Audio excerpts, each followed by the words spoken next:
víc už nevymyslím.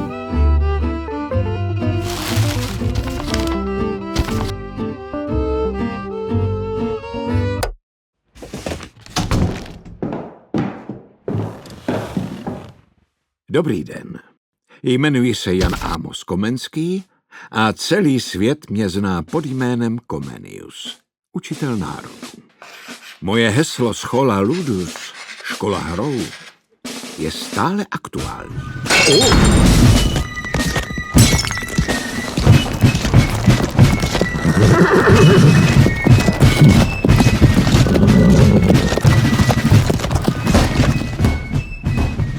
Dodnes se neví, kde jsem se narodil a historikové se přou hned o 3 lokality. Až donedávna jste moje jméno mohli slyšet z nádražních amplionů. Comenius se jmenoval rychlík z Prahy do Krakova a zpět.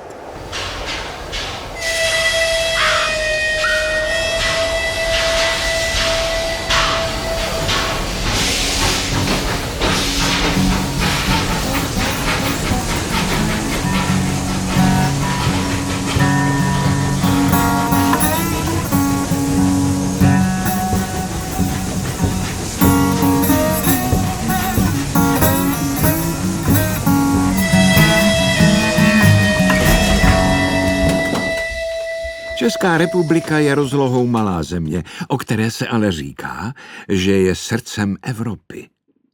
Možná si někdo z vás ani nevšiml, že to srdce Evropy neleží tady, ale tady. Už přes 1000 let od Českého knížectví až po Českou republiku je naší metropolí Praha.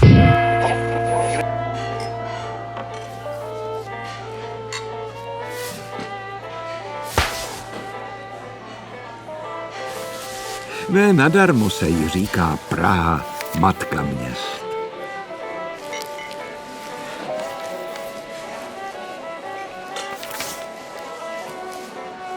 Dnes si povíme něco o tom, co naše země dala světu.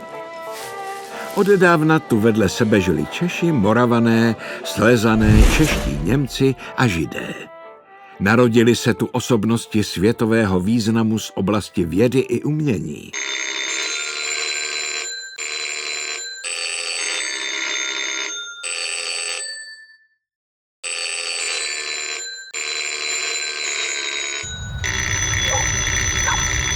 Teď zamíříme do Slezska, do malé vesničky Hynčice. Tady se narodil Gregor Johann Mendel, kterému zajistili celosvětový respekt zdánlivě banální experimenty s křížením hrachu.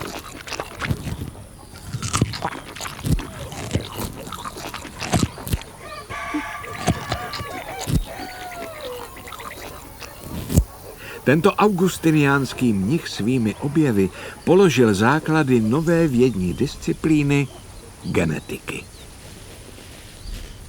Vedle Charlese Darwina se tak stal nejvýznamnější osobností biologie té doby s přesahem do dnešních dnů.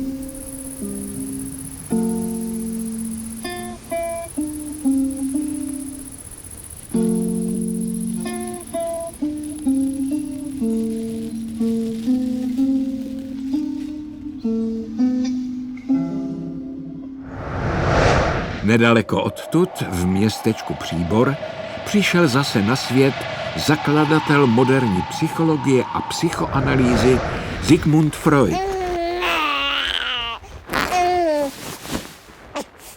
Podle něj hraje hlavní roli v životě člověka takzvané libido, tedy sexuální energie zaměřená na dosažení slasti.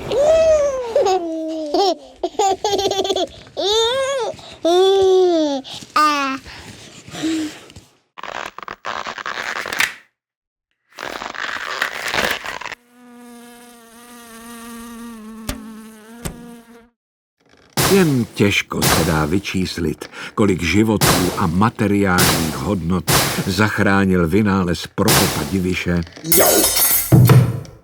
který sestrojil jako první na světě hromozvod.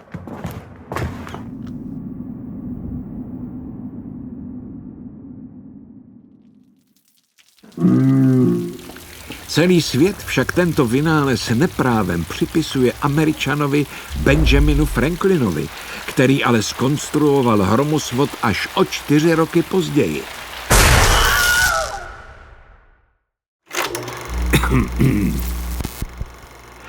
A na rozdíl od Diviše bez uzemnění.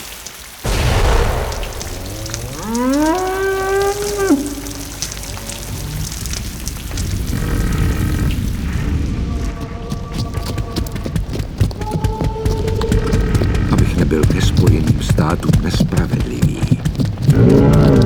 Svoji stěžejní symfonii zvanou Novosvětskou tam v roce 1893 napsal náš nejznámější hudební skladatel Antonín Dvořák.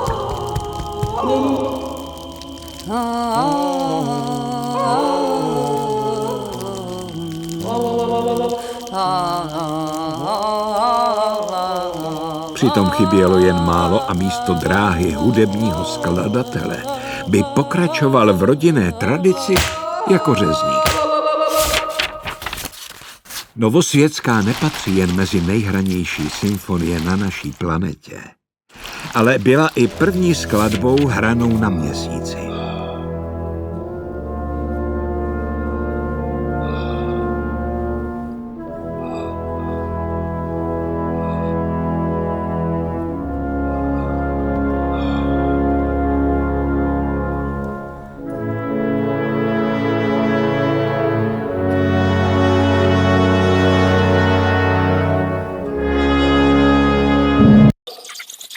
V roce 1969 ji tam přivezli američtí astronauti Neil Armstrong a Buzz Aldrin.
Češi sice pivo nevynalezli, byť je jejich národním nápojem a stabilně vedou světové statistiky v počtu vypitých piv. Na nápoji kvašeném z obilí si pochutnával už starobabylonský král Chamurapi před 3500 lety. Ale řádně nahořklý spodně kvašený ležák jste mohli poprvé ochutnat až v roce 1842 v západočeské Plzni. Však se taky tento typ piva podle města jmenuje Pilsner. České pivo pil a ve svém díle ho velebil spisovatel Bohumil Hrabal, stejně jako dramatik Václav Havel, který se stal naším prezidentem. Společně s nimi ho pil i americký prezident Bill Clinton. Jsem si každým dnem jistější, že by vůbec neškodilo, kdybychom udělali něco pro to, aby tu a tam přece jen zvítězila pravda a láska nad lží a nenávistí.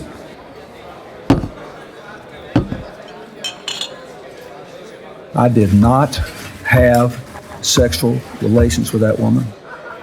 Teď jsem přišel na to, že jako nejlepší opravdu bude nedělat naprosto nic. Náš spisovatel Karel Čapek sice pivu neholdoval, ale za to dal světu nové slovo. Slovo robot, které zdomácnělo na celé planetě.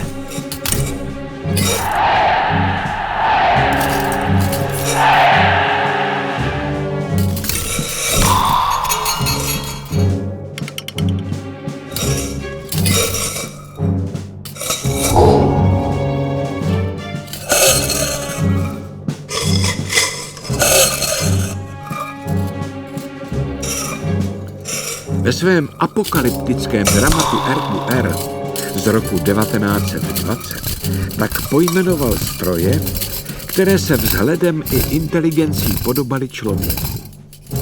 Hra končí vítězstvím robotů, kteří své tvůrce vyvraždí. Čapkovu dodnes živou vizi o konci člověka vystřídal počátkem 60. let ke komunistickému režimu loajální robot Emil. Ale k něčemu jsem byl přece jen dobrý, to když jsme šli kolem družstevníků, kterým se zastavila mlátička. Karel s Mílou se marně namáhali, aby našli chybu ve stroji, tak jsem se do toho pustil já. Motorům já moc dobře rozumím. Hele, motorku, domlouvám mu, teď tě lidi potřebujou, víš? Teď sklízejí obilí, aby bylo dost chleba. No tak, motorku, měj rozum, že tě dáme do starého železa? No a bylo to. To bylo slávy. A ve výčtu významných osobností samozřejmě nesmíme zapomenout jednoho z nejslavnějších pražských rodáků, France Kafku.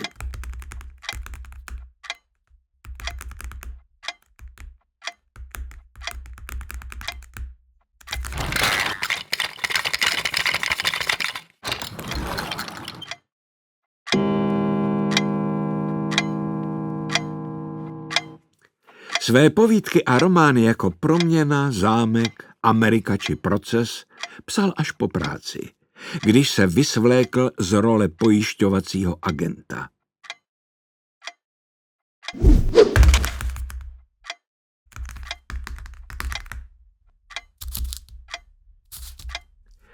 Ač nekuřák, abstinent a vegetarián, ve svých 41 letech umírá. Stop! Vidíte všichni ten otisk brouka na zdi? Další neuvěřitelná proměna. A víte, jaký význam má tento symbol, se kterým se poměrně hojně můžete v Česku setkat? Češi samozřejmě nehádají, ani Slováci, a nenapovídat. Nevíte? Tento symbol označuje ženské lůno neboli vulvu. Geometrický tvar kosočtverce s čárkou, často dozdobený paprsky okolo, je typický jen pro Česko. Jinde ve světě ho patrně neznají. Na rozdíl od většiny světa, kde se vulva zobrazuje realisticky, stejně jako třeba pyj, je české zobrazení více abstraktní a tím i méně vulgární. Začneme od pravěku. Tahle váza patří mezi nejvýznamnější neolitické nálezy na jižní Moravě. Je ojedinělá i v kontextu neolitických nálezů v Evropě. Co znamenaly 4 kosočtverce, 1 žena a 3 muži vyobrazení na střelické váze, se můžeme po téměř 7 tisíciletích jen dohadovat. Ale s jistotou můžeme tvrdit, že nejstarší dochovaná grafity, která zobrazují kosočtverečně ženské lůno, jsou stará 500 let. Nalezneme je na hradě Pernštejn. Zde byly náhodně objeveny spolu s dalšími kresbami a nápisy během restaurátorských prací před 40 lety. Toto svérázné kulturní dědictví si tak konspirativně předáváme už stovky let. Nikde se nevyučuje, ale všichni Češi ho znají už od dětství. A právě škola, byť nechtěně, je jeho hlavním šiřitelem. No prosím. Mladí jsou dneska sami luxus, biografii a kázeň žádná. Svatá pravda. Samý luxus a kázeň žádná. Kvůli pitomýmu Faistovi. Jak vypadaly puberťácké lotroviny spojené s tímto symbolem na počátku 20. století, popisuje spisovatel Karel Poláček ve svém autobiografickém románu Bylo nás 5.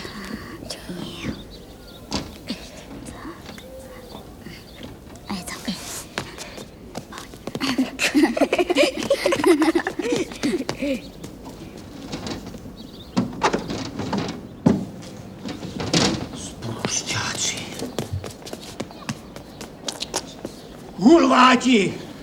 Kriminálníci! Klazaní! Klukovská touha malovat tento zakázaný symbol byla také skryta v podobě jinotajných malůvek. Se sluníčkem jsem se setkal taky, ale pod jiným názvem. Jmenovalo se to Ind, a už je to taky hodně dlouho, je to druhá polovina minulého století. To jsem chodil tak nějak do 3. do 4. třídy a už si ani nepamatuju, který to tam přines do školy, ale bylo to náramný a mělo to veliký úspěch. Musíš začít pomalu a hezky a důkladně. Namaluješ kousek tvého sluníčka, poctivě, ale nesmíš teda obráceně. Tohle to ne. Musíš znova. Takže namaluješ poctivou, hezky, takhle, pomalunku. A pak jako překvapení buď to namaluješ čepici, oči a pusu a je to Ind a nedá se tomu nic vytknout. Ani paní učitelka nemůže říct, že pánové malují nějaké nepříjemné věci. Může se usmívat, ale stále je to Ind. Indu přibývá, zaplníme celou Indii. Děti to mají rádi, holky se nad tím divějí, ale nikdo nic nemůže říct. Omlouvám se, jestli to někoho uráží, ale Ind nemůže. To nejde. Symbol kosočtverce s čárkou byl ve středu zájmu nejen kluků, ale i ctihodných hospodyněk z konce 19. století, jak to dokládá recept na sváteční vánoční cukroví.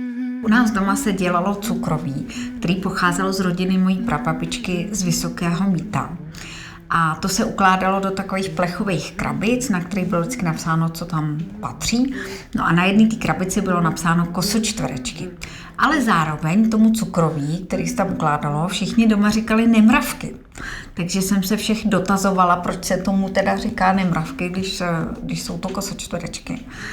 A všichni se vždycky jenom tak jako zasmáli a nic mi k tomu neřekli.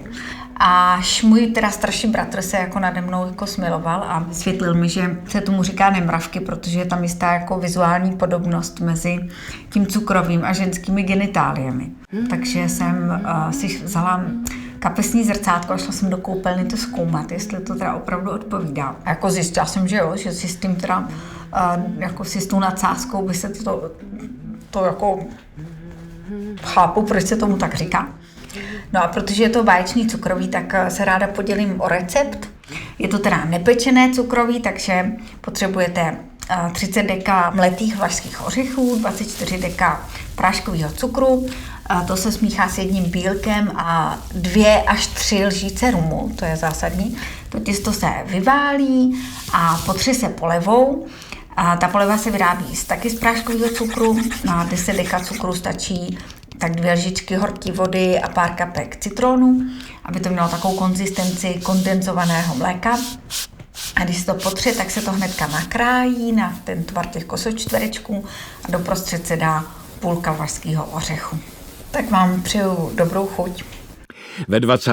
století se symbol schodeb pro služebnictvo, ohrad a zdí dostal až mezi špičky české kultury.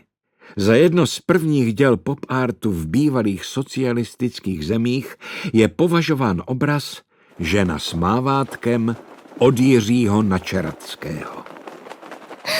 Ze současných výtvarníků se tímto symbolem zabývá například naivní konceptualista Marian Pala.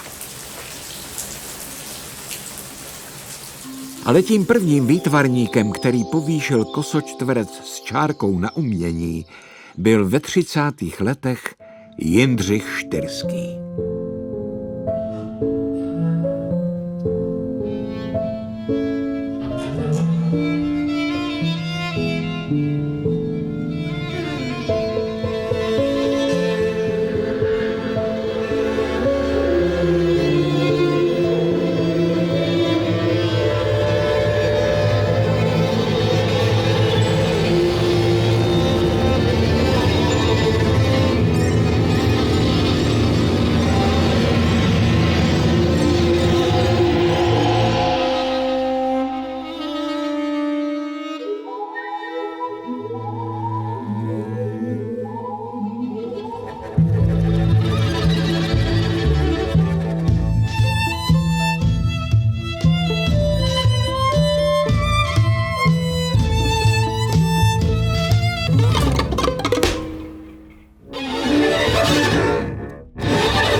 Jako fotograf se také zajímal i o pouliční grafity té doby. V divadle dostal kosočtverec s čárkou významnou roli ve hře Milana Kundery Ptákovina. Prosím. Šikmá čár, ano? K ní zrcadlový protějšek. A vida, jaká krásná, jednoduchá, elegantní symetrie. Jestliže tento tvar ještě jednou znovu zrcadlově zdvojíme, vznikne náhle uzavřený tvar.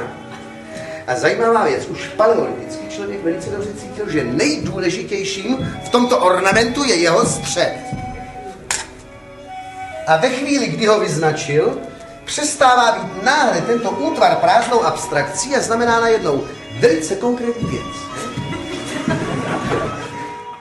Po okupaci Československa v srpnu 68 byla hra zakázána. Kundera se ji snažil uvést po své emigraci ve Francii, ale neúspěšně. Proč? No.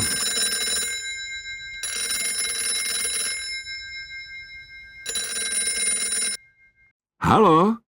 Myslel jsem si, že ten symbol je znám na celém světě. Pak jsem zjistil, že Francouzům to vůbec nic neříká a že tomu neslušnému znaku rozumějí pravděpodobně jen Češi. A bez mágie kosočtverce ztratila hra své boží požehnání. Ano tak. Vězte, že toto grafity se stalo symbolem v skutku národním. Je na vás, zdali ho předáte příštím generacím. Jen ho prosím, nečmárejte po zdech.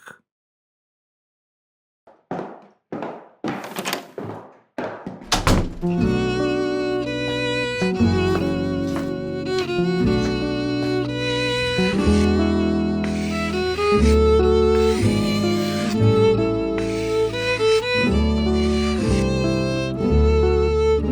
už vůbec ne ve škole.